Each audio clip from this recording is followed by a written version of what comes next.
In the dusky autumn of 1823, the town of Millbrook, Pennsylvania, quiet, remote, and cradled by rolling hills, became the setting for a chilling mystery. Over just 3 months, 17 residents met untimely and unexplained deaths. But what truly disturbed the townsfolk wasn't the number, it was the unnerving detail that each and every body had been prepared for burial by the same funeral home. The Hartwell funeral parlor had long been a pillar of this small farming community. For over 2 decades, they were regarded with trust, even reverence. The Hartwells were meticulous in their treatment of the dead and gentle in their dealing with the grieving.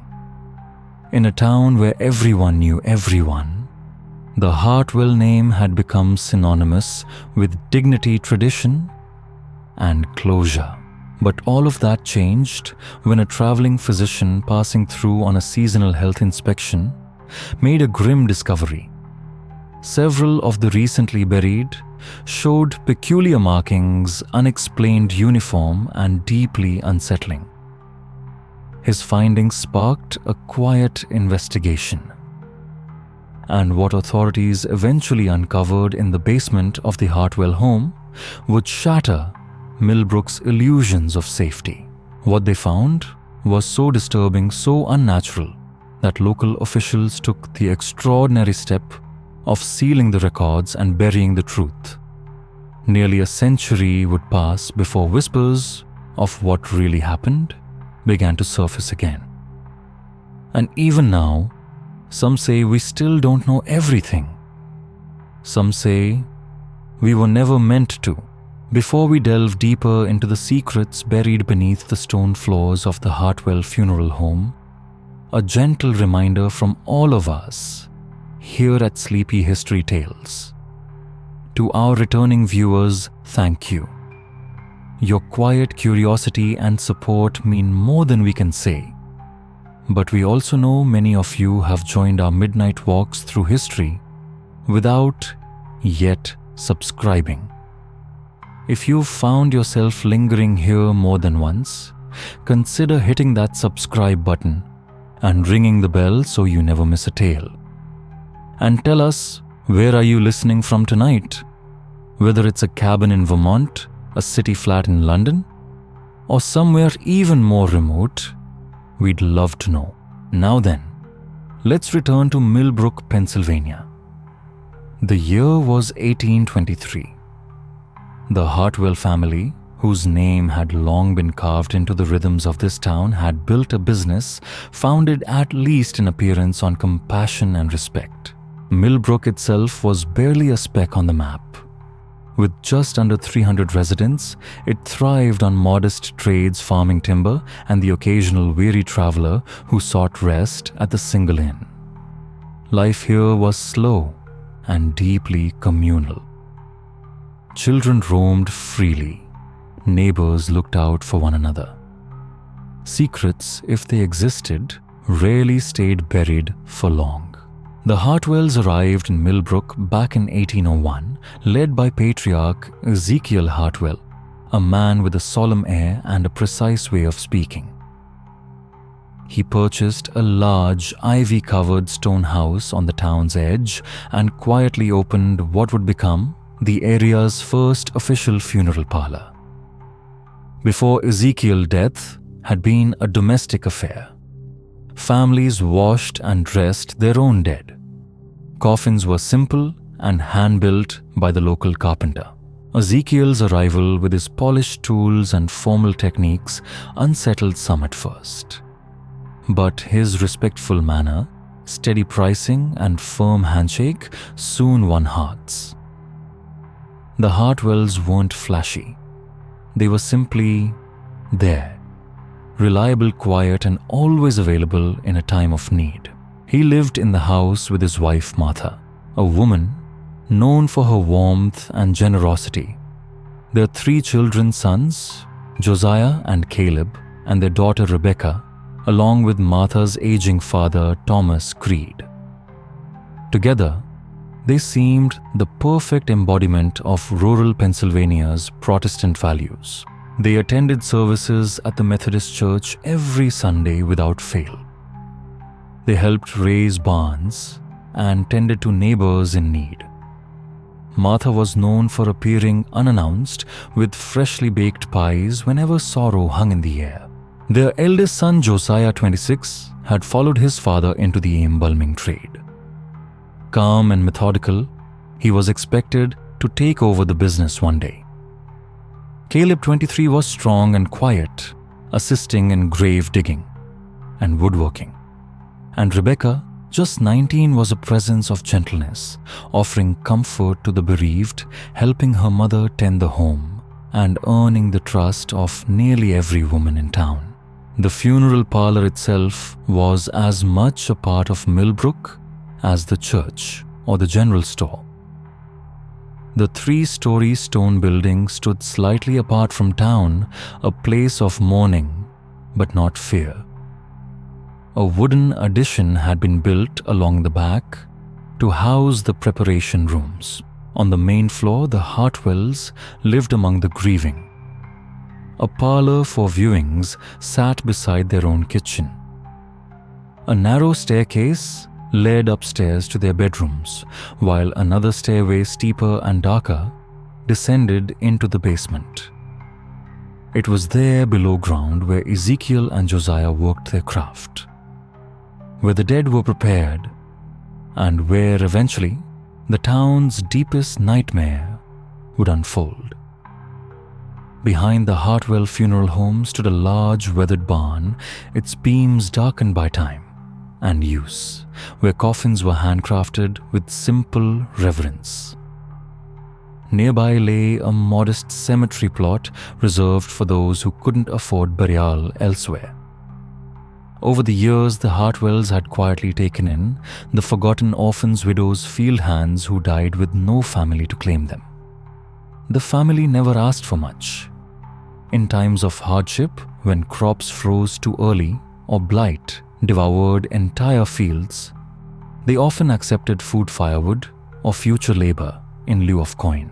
This quiet generosity didn't go unnoticed. Word of the Hartwells' compassion traveled beyond Millbrook, spreading through valleys and over hills to neighboring towns. By the fall of 1823, nearly every death within a 15-mile radius was entrusted to their hands. In a world where grief was often mingled with desperation, the Hartwells offered something rare: dignity, no matter your station in life. But while the Hartwells seemed to offer the town an anchor in uncertain times, the broader world was shifting. Pennsylvania, like much of the young American Republic, was caught in a storm of change. The Erie Canal, nearly completed in New York, promised a revolution in commerce and trade. With it came opportunity, but also fear. For communities like Millbrook, such industrial tides threatened the slow, familiar rhythms of rural life. At the same time, religious revival swept across Pennsylvania like a wildfire. Camp meetings dotted the countryside, stirring souls and questioning long-held hierarchies. Spiritual awakenings brought salvation to some, but to others unsettling instability. In this climate of transformation and spiritual fervor, institutions that appeared steady, like the Hartwell funeral parlor, took on an almost sacred role. But stability can be deceiving. And behind the warm pies, polished coffins, and hymns sung at gravesides, a darker ritual was unfolding.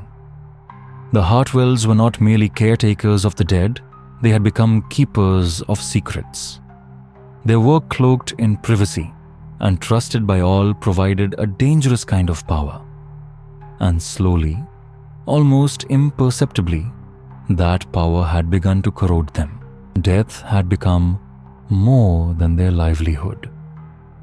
It had become their obsession, and the line between caring for the dead and creating them was about to be crossed.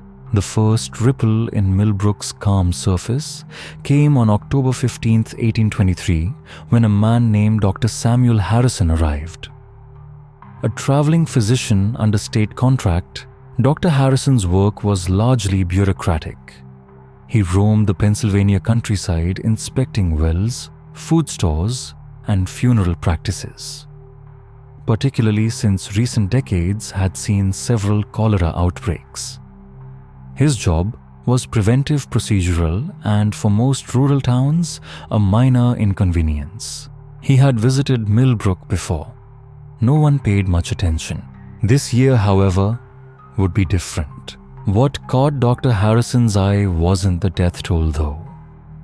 17 deaths in 3 months should have raised flags. It was something subtler. A tension in the air. A sense perhaps that things weren't quite right behind the Hartwell stone walls. According to Pennsylvania law, funeral homes were obligated to present any bodies in their care for medical inspection upon request. This regulation had been written after reports of improper handling during past epidemics. And so on that brisk October morning, when Dr. Harrison knocked on the Hartwell's door, they welcomed him in as if they had nothing to hide. Ezekiel and his son Josiah greeted the doctor warmly. They showed him the preparation rooms spotless and organized. The embalming tools gleamed in the morning light. Chemicals and linens were stacked in precise order. The older Hartwell even offered the doctor tea. Everything, it seemed, was in perfect condition, and yet it was too perfect. When Dr. Harrison casually asked to examine 3 of the deceased scheduled for burial later that week, the air in the room changed just slightly. Not enough for most people to notice. But Dr. Harrison wasn't most people. He had examined hundreds of homes across the state, seen grief in every form. And he'd learned to trust his instincts. What happened next would mark the beginning of Millbrook's descent into something no one would speak of, at least not aloud, for nearly a century. The first of the 3 bodies awaiting burial was Elelena Fairchild, a 68-year-old widow said to have died of consumption just 3 days earlier. As Dr. Harrison gently adjusted the folds of her burial dress to begin his examination, he paused. Something felt off. Beneath the high lace collar, he spotted faint bruises, not chaotic blotches or discoloration from illness, but clear oval patterns circling her neck. The kind that spoke not of disease, but of fingers. Tightening. Manual strangulation. The bruising was subtle, cleverly hidden, but unmistakable to a trained physician. When Dr. Harrison quietly questioned the marks, Josiah Hartwell was quick to respond. He explained a bit too quickly that Elelena had been positioned awkwardly during embalming, and what the doctor saw was post-mortem bruising. A plausible explanation. Embalmers had been known to cause bruising inadvertently, and yet there was something in Josiah's voice, a tremor, a reluctance to meet the doctor's eye, the kind of unease that doesn't come from guilt but from being watched. Dr. Harrison said nothing, but internally his alarms were ringing. He turned his attention to the second body. Marcus Webb was a 42-year-old farmer, strong and in his prime, who had reportedly dropped dead of a heart attack in the fields. But as Dr. Harrison examined the body, his frown deepened. Tiny, deliberate puncture wounds dotted Marcus's arms and chest, placed with precision, not the erratic tearing one might expect from a fall or accident. When pressed, Ezekiel Hartwell calmly claimed that Webb had collapsed onto his farming tools during a seizure. But Dr. Harrison had seen such wounds before, not from a plow, but from needles or tubing. The third body was the most chilling of all. Mary Patterson, just 26. A young mother of 2 had died after a sudden fever or so, the town believed. But the moment Dr. Harrison pulled back her burial veil, he smelled it. A faint, bitter scent. Sharp, metallic. And then he saw the chalky residue clinging to the corners of her lips and beneath her fingernails. Arsenic. It was a poison commonly found in rural homes used to keep rats and insects at bay. But it was also a murderer's weapon, readily available and devastatingly effective. Dr. Harrison's training told him all he needed to know. Mary Patterson had not died of a fever. As he documented his observations, a strange shift seemed to pass through the house. The friendly warmth that had once enveloped the Hartwells gave way to something else, a cold, watchful silence. He could feel it in the glances exchanged between Ezekiel, Josiah, and Martha. Even Martha Hartwell, once a kindly face bustling in the kitchen, now stood in the doorway with an expression that could only be described as predatory. And Rebecca, sweet, gentle. Rebecca, who had comforted so many, stood quietly nearby. Her gaze flat, her smile hollow, her eyes holding something too old for her age. She wasn't watching out of curiosity. She was watching him. Dr. Harrison insisted on inspecting the basement preparation room once more. It was here that the truly disturbing details emerged. Along the far wall stood glass jars, each filled with murky fluids and organic shapes floating within. Some clearly human. A heart, a liver, a pair of eyes, preserved in chemical solutions. Their tissues oddly fresh, some even sliced with surgical precision as if studied, not just stored. When asked, Ezekiel explained that the organs were for educational purposes, an attempt to better understand the diseases that took their clients. But Dr. Harrison wasn't convinced. These weren't specimens, they were trophies. And then something caught his eye. A leather-bound journal, its corner peeking out from beneath a pile of funeral linens. Before he could reach it, Caleb Hartwell moved swiftly, too swiftly, and blocked his access. "It's just private family records," Caleb said, his voice low and final. But in that brief glimpse, Dr. Harrison had seen enough. Pages filled with names, health notes, financial details, a catalogue of Millbrook's people as if they were subjects in an experiment or marks in a ledger. By the time the examination concluded, Dr. Harrison felt as though the walls themselves were closing in. His medical instincts told him 3 people had been murdered, but the evidence was circumstantial. There were no witnesses, no confessions, only suspicions, bruises, punctures, and poison. And more importantly, the Hartwells were untouchable. They had buried nearly every family's loved one in the county. To accuse them of such horrors would require a mountain of proof.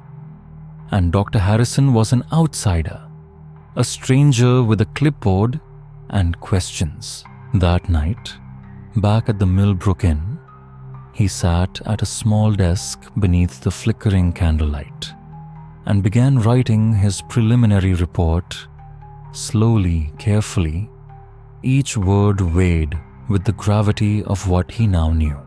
But before he could finish, there was a knock at his door. Several townspeople had gathered outside. Word had spread. Millbrook was small, and secrets traveled faster than the river that carved through its hills. They had heard about the doctor's visit to the funeral home, and they had their own stories to tell. The townspeople who approached Dr. Harrison that night did so with caution, casting furtive glances over their shoulders and lowering their voices even within the safety of the inn. But as the conversations unfolded, a pattern began to emerge, one that chilled the physician to his core. They spoke of healthy men and women who had grown inexplicably ill, often within days, and died before a doctor could be summoned. Some shared how the Hartwells had been oddly eager to offer assistance the moment someone showed signs of decline. They recalled how members of the family would appear with homemade food, comforting words, and quiet suggestions of funeral arrangements, sometimes before the family had even accepted the gravity of the illness. One of the most disturbing accounts came from Sarah Patton, whose elderly mother had passed just 2 weeks earlier. With trembling hands, Sarah confided that her mother had been lively and well, save for a bit of joint stiffness. That changed when Martha Hartwell began visiting, always kindly, always with soup. Within 3 days of Martha's attentions, her mother collapsed into violent illness, never to recover. The Hartwells, as always, offered their services immediately free of charge. Sarah had been too distraught to question it at the time. But now, in the context of what others shared, it all felt calculated. And this Dr. Harrison realized wasn't the first time doubts had swirled around the Hartwells. They had simply never gained traction. The family's generosity, deep community roots, and unwavering presence during times of grief had insulated them from suspicion. But as Dr. Harrison dug deeper, aided by whispers and old memories, he unearthed a history that cast a long shadow. The Hartwells had arrived in Millbrook in 1801, fresh from Western Virginia. Ezekiel had claimed to have learned the mortuary trade from an uncle in Richmond. They purchased their now infamous property from the estate of a recently deceased landowner, paying in heavy gold coins, a curious wealth for a family claiming humble origins. That very winter, Millbrook suffered what was recorded as a wasting sickness. 8 people died, and all 8 bodies had been tended to by the Hartwells, their very first clients in town. Over the years, stories trickled through the community. Family members would sometimes comment quietly regretfully that their loved one's decline had seemed strangely sudden after the Hartwells became involved. Others remembered how the family had always discouraged second opinions and how they insisted on prompt burial, often within 24 hours. Still, such suspicions were always dismissed. In a close-knit town, where grief and gratitude blurred judgment, the idea that the Hartwells could do harm seemed unthinkable. But what Dr. Harrison had not seen during his inspection was far worse than anything he had encountered. Behind a false wall hidden in the shadowy depths of the basement, the Hartwells had maintained something far darker than a workspace. It was in every sense a laboratory of death. Lining the shelves were bottles of poisons, labeled and organized. Surgical tools far more advanced than any embalming process would require gleamed beneath the flicker of oil lamps.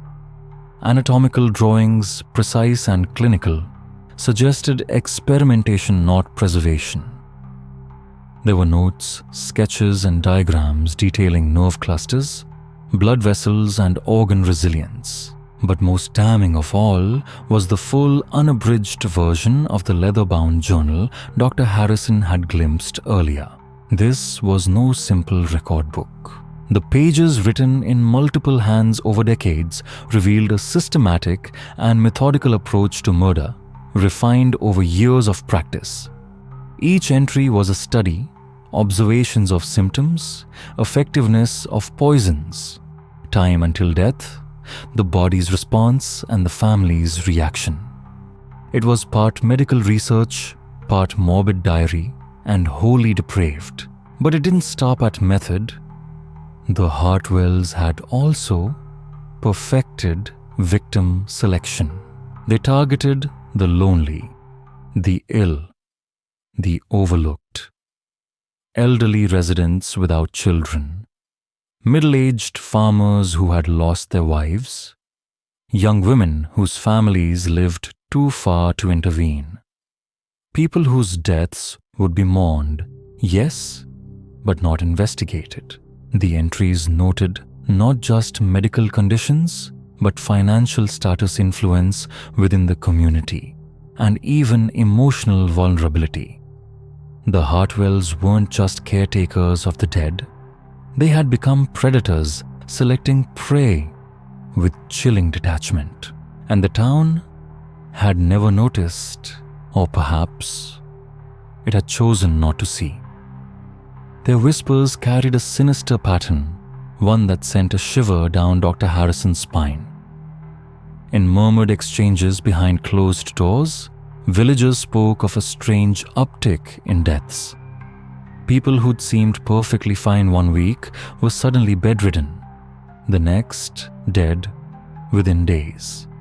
And always, there was the Hartwell family showing up at just the right moment, offering kindness, comfort, and coffins. The most disturbing tale came from Sarah Peaton. Her mother, once in good spirits, had only been suffering minor joint pain before Martha Hartwell began dropping by bringing warm soup and reassuring words. But within 3 days, the elderly woman was violently ill. She died before a doctor could be called.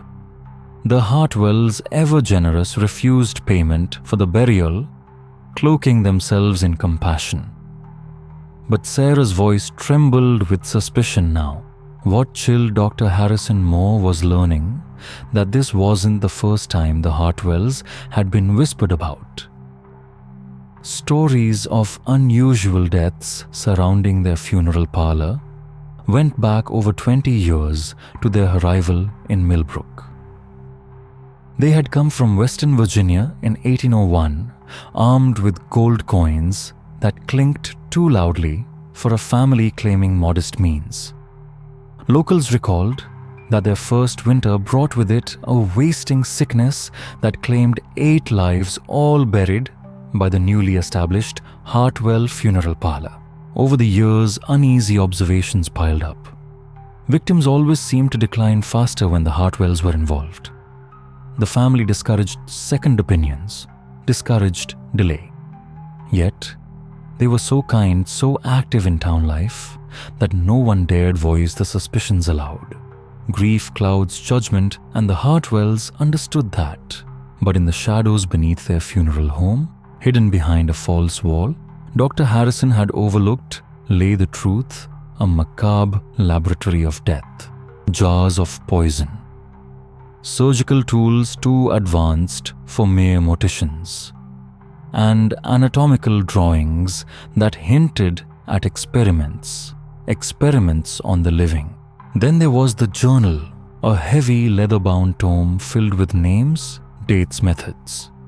Written by several hands over decades, it catalogued not just who died, but how and why. Different poisons were tested. Reactions were documented. The tone was clinical, emotionless, scientific. Targets were selected with care. Lonely elders, people with few ties, the chronically ill, the quietly poor. Victims whose passing would be mourned, yes, but not investigated. The Hartwells had made murder a family trade. Josiah Hartwell's tidy script described one case in chilling detail. Marcus Webb, a lonely widower with land the Hartwells coveted. Lured to the parlor under false pretenses, Webb was examined, experimented upon, and finally posed as if felled by a heart attack. They had perfected the art of making death look natural. Yes, there was greed, valuables were taken, but more disturbing was the intellectual curiosity, the desire to understand death, to master it, to control the passage between worlds with the precision of a scientist and the coldness of a killer. Martha Hartwell, with a warm smile and apron full of stew, emerged in the journal as the most effective predator of them all. She didn't need force. She had trust. Her tea, her soup, her kind words, all laced with calculated venom. Their children were being trained as well. Rebecca, sweet-faced and observant, watched neighbors at church socials identifying potential projects.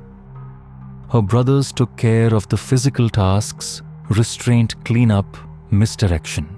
What made the family so dangerous wasn't just their methods. It was their place in the community.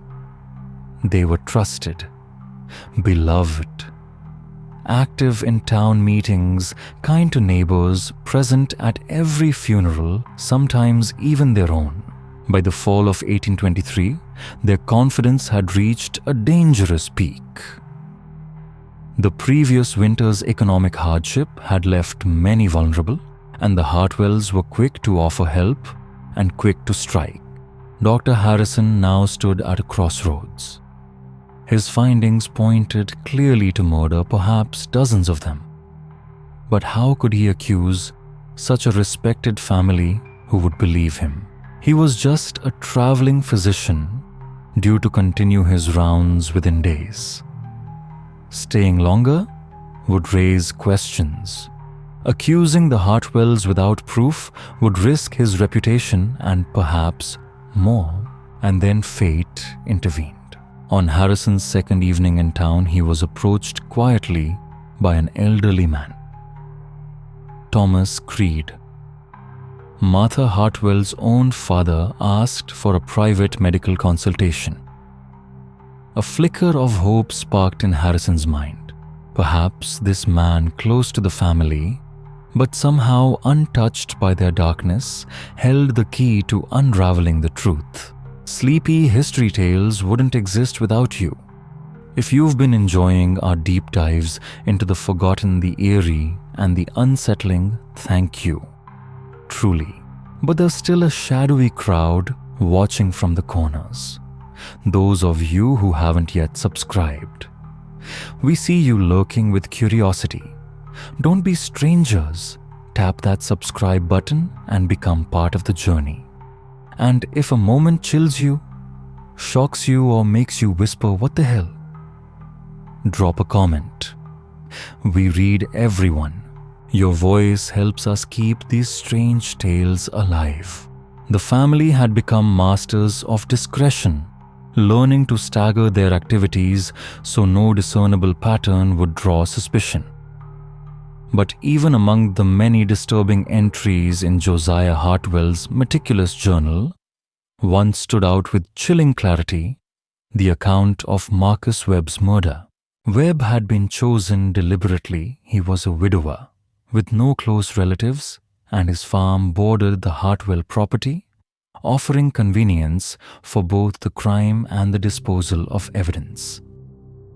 The entry described in clinical detachment how Webb had been lured to the funeral home under the pretense of purchasing a coffin for a recently deceased neighbor. Once inside, he had been swiftly overpowered and subjected to what the journal euphemistically referred to as experimental procedures before being murdered, and his body staged to simulate a heart attack. What emerged from the journal was a portrait of a family driven by a strange fusion of greed, psychological obsession, and a grotesque fascination with death.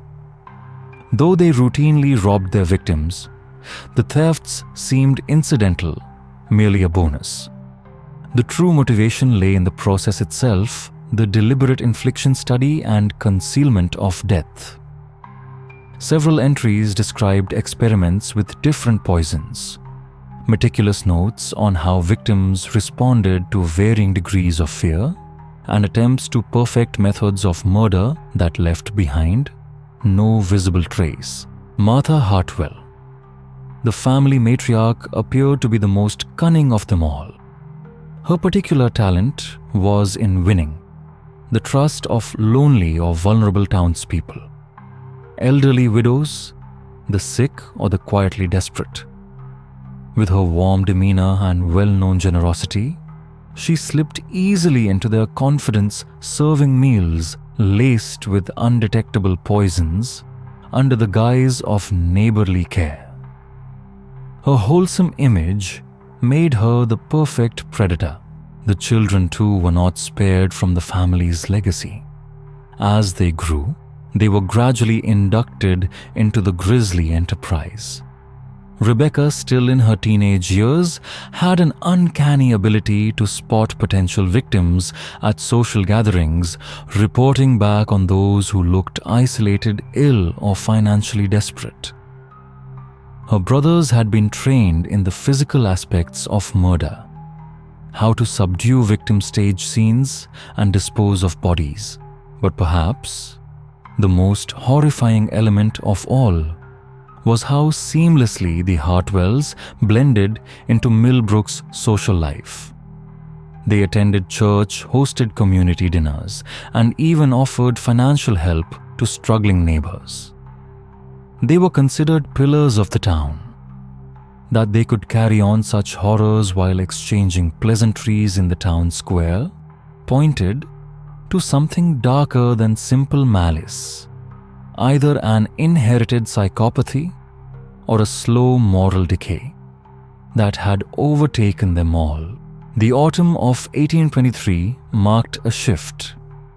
The previous winter had been harsh, leaving many families destitute.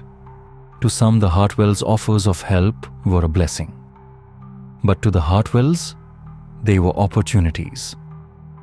Buoyed by their years of unchecked success, the family began to grow bolder. Their increasing frequency and sloppiness finally caught the attention of Dr. Everett Harrison. Harrison, a traveling physician and medical examiner, had been conducting a routine inspection of deaths in the region when he noticed alarming inconsistencies, wounds that didn't match their supposed causes, faint traces of unknown toxins, bruising that was expertly hidden beneath clothing. But to accuse the respected Hartwells of serial murder would be nearly impossible without hard evidence. He was still wrestling with this dilemma when, on his second evening in Millbrook, an unlikely figure came to him in secret. Thomas Creed, Martha Hartwell's elderly father. Creed claimed to be suffering from severe stomach pains and requested a private examination away from the funeral home. They met in the dim stable behind the inn. There his demeanor shifted. Gone was the feeble, trembling old man. In his place stood someone sharp and anxious eyes flicking toward the road as he leaned in close. "Doctor," he whispered, "I know what you found. The marks, the poison. You're right to be suspicious, but you've only seen the surface." What Creed told Dr. Harrison in the following hour painted a picture even more disturbing than the physician had imagined. He claimed his own family had been slowly poisoning him over the past several months, using his aging body as a test subject. Only his familiarity with their methods and a desperate will to survive had allowed him to counteract the doses. He then traced the origin of the family's descent into darkness. When the Hartwells first arrived in Millbrook, their crimes had been limited to grave robbing. Ezekiel Hartwell, the family patriarch, discovered he could dig up the recently buried, strip them of valuables, rings, burial clothes, even gold teeth, and sell the items in neighboring towns. But soon Ezekiel realized that dead men didn't have to be found, they could be made. In 1807, during an attempted grave robbery, a gravely ill man they believed to be unconscious had awoken. The resulting struggle led to his death. Rather than report it, they covered it up and discovered to their astonishment that no one questioned it. The man's death was assumed to be from natural causes. From there, the line between opportunity and murder blurred. Each family member took on a role. Each crime became more methodical, more efficient. Creed revealed that the funeral home basement contained detailed records of over 40 murders committed over the past 16 years. The victims had been carefully selected, many of them travelers or socially isolated locals. The family had even built a small network of contacts in neighboring towns, individuals who would quietly report when a likely victim passed through. Creed's knowledge was not general, it was precise. He described the precise way Eleanor Fairchild had been strangled, how Marcus Webb had been restrained and tortured, how Mary Patterson was slowly poisoned under the guise of a nursing visit. He knew names, methods, and timelines. He also revealed the existence of a mass grave behind the Hartwell property. Deep in the woods beneath a ring of pine trees lay the remains of those whose deaths couldn't be staged, drifters, wanderers, and those whose absence wouldn't be questioned. Creed's motivations, while partly noble, were also personal. He had grown increasingly horrified by what his family had become. But more importantly, he knew his days were numbered. The family had begun discussing his retirement in vague but ominous terms. His usefulness as a test subject had waned. His only chance at survival was to expose them. He proposed a dangerous plan. Creed would give Dr. Harrison the key to the basement lab. During the family's absence at Sunday service, Harrison could enter, collect the journals, and examine the evidence for himself. Meanwhile, Creed would use the same window to flee traveling by night to the home of a distant cousin in Philadelphia. Dr. Harrison spent the rest of that night in a state of grim contemplation. The weight of what he had learned, dozens of murders, an entire family of killers, and a community, blissfully unaware, was crushing. But one thing had become clear. The Hartwells had deceived everyone for years, and it would now be up to him to end it. But as Dr. Harrison moved deeper into the shadows of the stone cellar, he began to notice things that would not have stood out to a casual visitor, but to a trained physician with an eye for irregularity. They struck like the quiet pulse of something rotten beneath a painted surface. The floor beneath the embalming table bore subtle scuffs, too many too frequent, and clustered around one section of the wall as though someone had stood there, often turning, lifting, shifting something heavy. He made his way to the northeast corner, where the old man had said the hidden compartment would be found beneath the shelves holding unused caskets and polishing oils. The masonry here was newer, subtly lighter in shade, and just misaligned enough to betray a human hand rather than a mason's chisel. He removed the key from his coat pocket. Its brass handle was cold against his fingers, and it slid into the nearly invisible slot Creed had described with a precision that was unsettling in its silence. With a faint click, a narrow panel in the wall released and swung open, revealing a space no larger than a wardrobe, but filled with horrors that would burn themselves into Harrison's memory until his dying breath.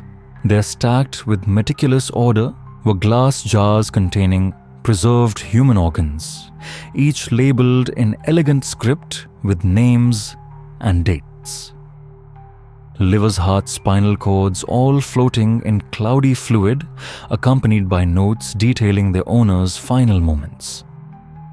Beside the jars were hand-bound notebooks, some in Josiah's script, others in a more chaotic scrawl that Dr. Harrison assumed belonged to the younger sons. One ledger was simply titled Responses to Strangulation. On a high shelf, half wrapped in cloth, lay a child-sized skeleton, its bones wired crudely together. Harrison's hands trembled as he documented each discovery with the small sketchpad he had concealed beneath his cloak. He dared not bring anything out of the basement, physically doing so would risk everything if he were caught. But the sketches combined with what Creed would smuggle out later would suffice. Then he found the map. Drawn with obsessive detail, it marked not only the burial ground Creed had mentioned, an overgrown patch of land behind an abandoned mill, but also shallow graves scattered across the region. Some had names, others had only dates. One chilling corner of the parchment simply read, Unidentifiables, Decem 1811 flood. Time was running short. Church would soon conclude, and he had no idea if the Hartwells would return home directly or linger for coffee and hymns. Dr. Harrison closed the compartment, relocked it, and carefully retraced his steps, pausing only once to listen for footsteps above him. Nothing. When he emerged into the cold afternoon air, his heart was thundering so loudly in his chest, he feared it would draw attention. But the streets were still quiet, Millbrook still in the arms of Sabbath reverence, and he vanished into the woods behind the funeral home just as silently as he had come. He did not return to the inn. Instead, he met Creed at the old stables on the town's edge. The old man was already packed and waiting, dressed like a traveling tinkerface, wrapped in a scarf that hid most of his features. He handed Harrison a final letter sealed and addressed to Judge Pembroke in the state capital, then took his place on the departing mail coach, never to be seen in Millbrook again. By nightfall, Dr. Harrison was also gone, but the town he left behind would never be the same. The narrow passage behind the specimen chamber led Dr. Harrison through a hand-carved tunnel that extended deep into the hillside behind the Hartwell property. The tunnel walls were damp, moss-covered and uneven, suggesting it had been dug not all at once but over years, perhaps even generations. The flickering light of his lantern cast grotesque shadows on the walls, illuminating strange markings carved into the stone symbols he didn't recognize, but which carried an unmistakable air of ritual and intent.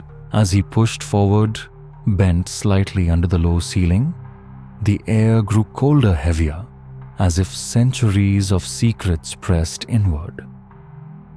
The walls seemed to close around him. Was it just the architecture, or was the mountain itself complicit in hiding the Hartwell's crimes? Finally, the tunnel widened into a subterranean crypt. Wooden benches, blackened candles, and a small altar stood before a stone effigy, its face eerily similar to Ezekiel Hartwell's. Bones were arranged in decorative patterns along the walls, their yellowed surfaces worn smooth by time and perhaps touch. Dr. Harrison shuddered. This wasn't just a hiding place. This was a chapel, a place of ritual, a place of worship, and the Hartwells had been its priests. The realization struck him like a hammer. This family hadn't simply been killing for scientific interest or perverse pleasure, they were part of something older. something spiritual or perhaps anti-spiritual. The journal hadn't just recorded murders, it chronicled offerings. Before he could process the implications, he heard it. Movement. Not from behind, but ahead. A low dragging sound echoed from the far end of the crypt. Harrison froze, lantern trembling in his hand. Something or someone was in this place with him, and it wasn't the Hartwells above. With no weapon and little hope, he backed toward a small stairwell at the edge of the chamber.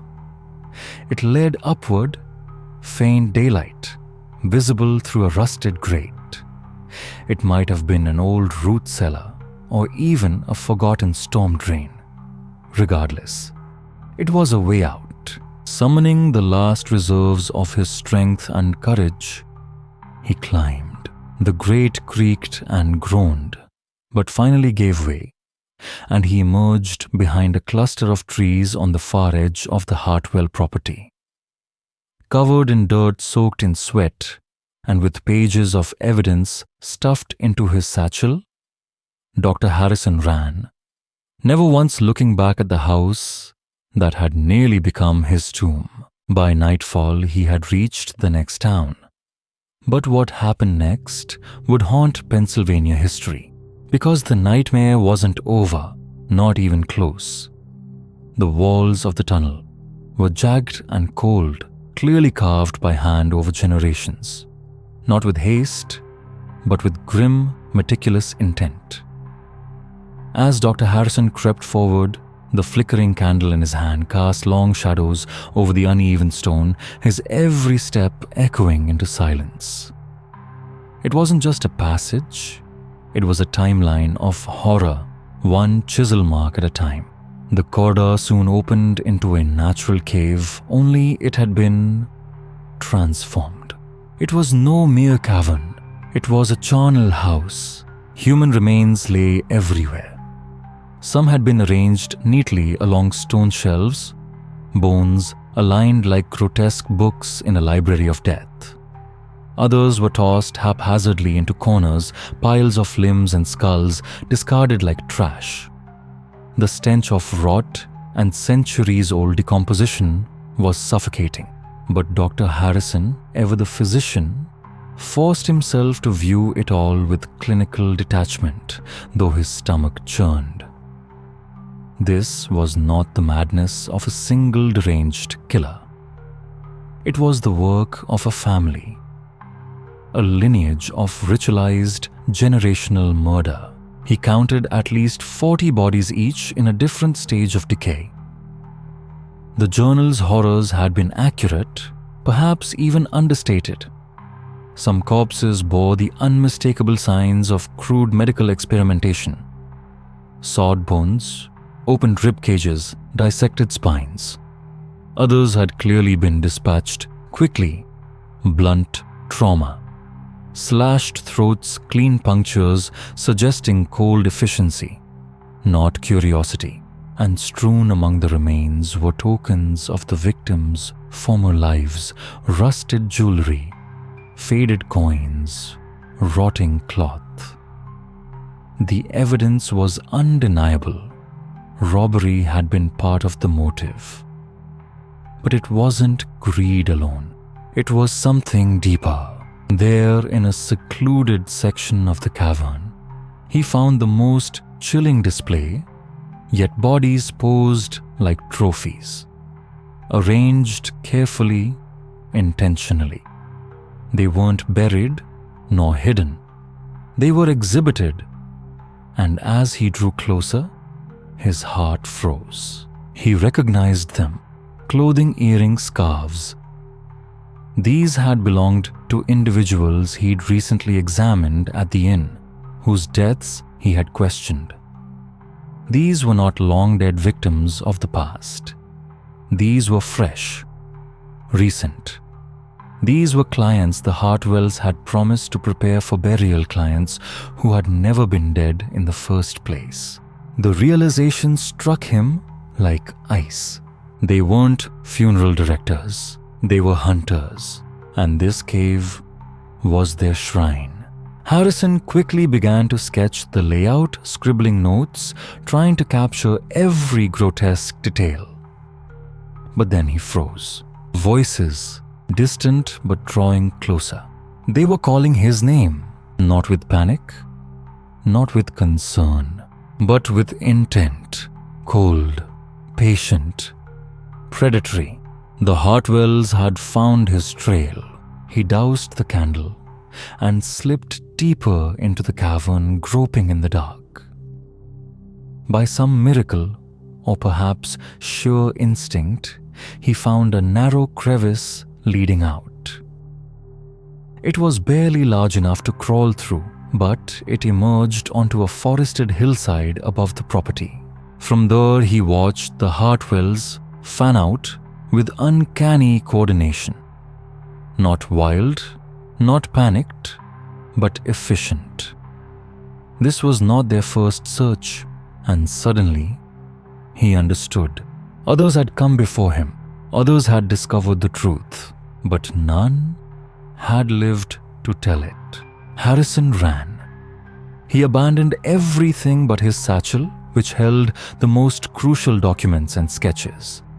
Avoiding the main road, he struck out into the woods. It would take him 3 days of careful, starving travel to reach a nearby township. His training kept him alive. His fear drove him forward. But even then, he didn't know the full story. Back at the inn, Thomas Creed had not escaped. The old man had been caught, interrogated, and under duress, he confessed everything. He told them about the journal, about the physician, about the plan to expose them. It was Creed's betrayal, unwilling though it may have been, that had brought the family back early from church. That had set their hunt in motion. And even more chillingly, it had convinced them of something else. Millbrook was no longer safe. The Hartwells would not simply eliminate Dr. Harrison and carry on. No, this was a signal, a reckoning. They would vanish. Burn what needed burning. Silence whoever must be silenced. And then somewhere, somehow, they would start again. The Hartwells didn't run. They vanished with the precision of seasoned ghosts. Their departure from Millbrook was framed as a sudden and sorrowful journey. Ezekiel Hartwell, it was said, had received urgent news of a dying relative in Ohio. The family would need to leave immediately and might be gone for several months. The funeral parlor would of course be temporarily closed. They even asked kindly neighbors to keep watch over the property in their absence, and the town, ever trusting, responded with sympathy. Concerned voices murmured well wishes, casseroles were delivered, and no one suspected that what was truly happening behind those shuttered windows was the erasure of evidence, deliberate, calculated, and final. The secret chamber beneath the funeral home was cleaned out and sealed. The cave system, once a quiet tomb for the uncounted dead, was partially collapsed. Papers were burned, journals destroyed, some documents packed away for transport to whatever new dark corner awaited them. By the time Dr. Harrison reached Philadelphia to alert the authorities just 3 days later, the Hartwell family had completely disappeared. All that remained was an empty house of death cloaked in quiet, in the middle of an oblivious town. When Dr. Harrison relayed what he had seen, the authorities reacted with disbelief. How could such horrors go undetected for years? How could a respected family, a fixture of funerals, faith, and community, be accused of such monstrous acts? The evidence Harrison had hoped to present was tragically mostly gone. Investigators did find a few skeletal remains within the half-collapsed cave, but nowhere near enough to support the magnitude of Harrison's claims. And worse, Millbrook itself refused to believe him. The townspeople rose not in outrage, but in defense. They spoke of Ezekiel's kindness, of the family's generosity, at times of grief, of Charlotte's soft-spoken wisdom. It simply isn't possible, they said. They were good people. And with the accused long gone and the physical proof reduced to whispers and rubble, the officials declared the case suspicious, but ultimately inconclusive. As for old Thomas Creed, the family offered a story as worn and fragile as his age. He had wandered off into the woods, confused and forgetful, and simply vanished. Search parties turned up nothing. And though Dr. Harrison was certain, the man had been silenced, perhaps buried. Somewhere deep beneath the Hartwell's false floor, his suspicions could not be proven. The weight of these discoveries would haunt Dr. Harrison for the rest of his life. Though the state quietly filed the case away, he refused to let it go. Using his own time, his own money, he followed whispers of the Hartwell's trail westward. In Ohio, he found strange disappearances. In Indiana, unexplained deaths. In Missouri, territory rumors of a traveling family who arrived with charm and left with graves. Every time he got close, he was too late. Millbrook itself would never be the same. Some residents refused to believe the Hartwells were guilty. Others began questioning past deaths. Was Aunt Mildred's stroke truly natural?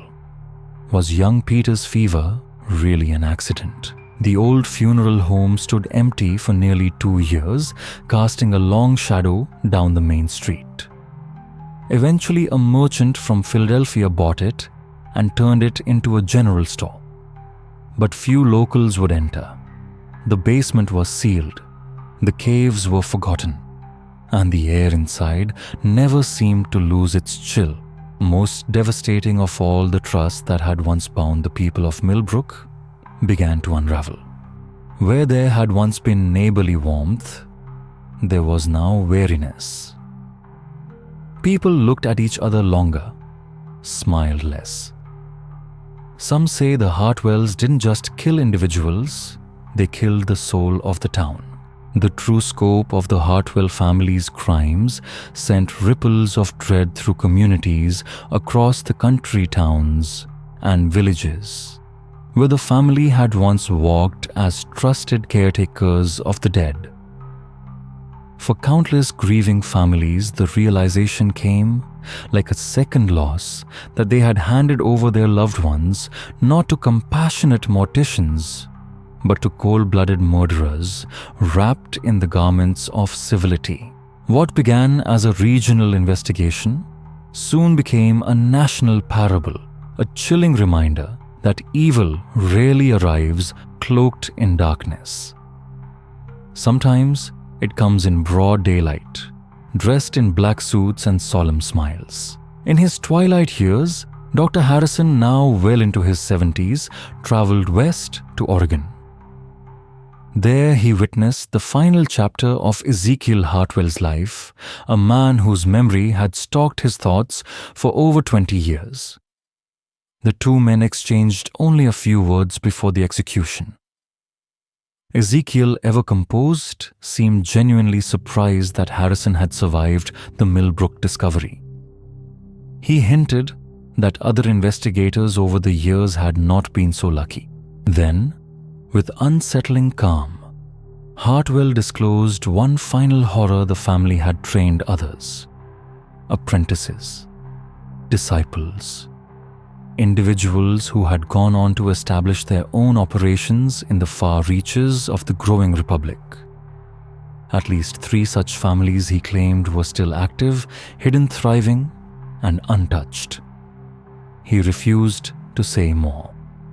And so Dr. Harrison returned home carrying the burden that Millbrook's evil had not been buried with the Hartwells. It was alive, and it was spreading. Millbrook itself never recovered.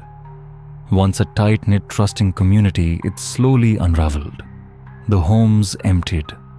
The businesses closed. By 1860, the town was a ghost of memory, its buildings reclaimed by the forest, its name erased from maps as if nature itself sought to cover the shame. Today, few official records survive. Government archives hold faded reports. Local newspapers that once screamed in outrage have gone silent, their clippings lost to time. The communities touched by the Hartwells, it seems, wished to forget. But history does not forget. Not entirely. For those who peer into the dark recesses of America's past, the Hartwell funeral parlor stands as a stark monument to what unchecked evil can become. A family of killers operating with impunity beneath the guise of public service, shielded not by magic or force, but by trust. Ordinary trust. It is a story that reminds us of a harsh truth. The greatest dangers may not come from monsters in the shadows, but from those who greet us with a gentle voice and a polished nameplate. In a time before centralized law enforcement or national databases, predators like the Hartwells could flourish. They exploited the trust that communities were built upon and turned it into a weapon. And yet, even in such darkness, there were glimmers of resistance. It was ordinary people, doctors, neighbors, grieving family members who chose to question what others dismissed, who dared to look closer, to speak up, to document. Dr. Harrison spent the rest of his life recording everything he knew. When he passed away in 1853, his writings were found among his belongings, painstakingly detailed, grimly meticulous. Those notes now sit in federal archives, testimony to a family whose crimes still haunt the record books. The Hartwells' legacy was not only in the victims they left behind, but in the scars etched onto the psyche of every town they touched. They dismantled the invisible threads that once bound neighbors together, replacing security with suspicion and innocence with quiet dread. Their influence outlived them, and so their story lingers. A warning, a riddle, a ghost. At Sleepy History Tales, we thank you for joining us through stories like these. If you've made it this far, you're not just a viewer.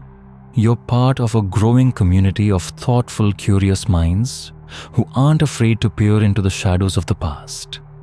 We see you. We appreciate you. But we also know many of you walk these haunted corridors with us in silence. If you found value in this tale, consider subscribing. Tap the bell so we can continue this journey together. Leave a comment. Let us know where you're listening from, or whether you believe all of the Hartwell secrets truly came to light, or whether darker truths died with them. There are stories buried everywhere, and the past, as we know, rarely stays buried for long. Until next time, sleep well.